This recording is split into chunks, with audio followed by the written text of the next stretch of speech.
അള്ളാഹുവിന്റെ സ്വർഗത്തിൽ പ്രവേശിക്കുകയും ചെയ്യുക എന്നതാണ് യഥാർത്ഥ വിജയം. ജീവിതത്തിന്റെ ലക്ഷ്യവും മാർഗവും രണ്ടും രണ്ടാണ്.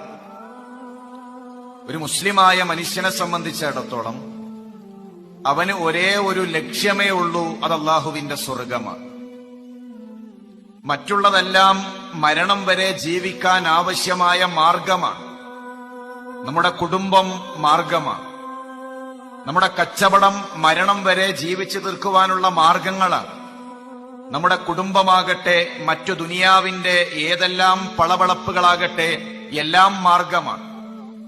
പക്ഷെ എന്താണ് പ്രശ്നമെന്ന് ചോദിച്ചാൽ, ഇന്ന് നമ്മുടെ ലക്ഷ്യം എന്താണെന്ന് ചോദിച്ചാൽ, മാർഗം നമുക്ക് ലക്ഷ്യമായിരിക്കുന്നു, ലക്ഷ്യമാകേണ്ട സ്വർഗം നമുക്ക് വഴിമറന്നുപോയിരിക്കുന്ന ഒരവസ്ഥയിലാണ് നമ്മളുള്ളത്. അതുകൊണ്ട് പ്രിയമുള്ളവരെ, ആകാശഭൂമിയോളം പ്രവിശാലമായ അള്ളാഹുവിന്റെ സ്വർഗത്തിനു വേണ്ടി മത്സരിക്കാൻ നമുക്ക് സാധിക്കണം.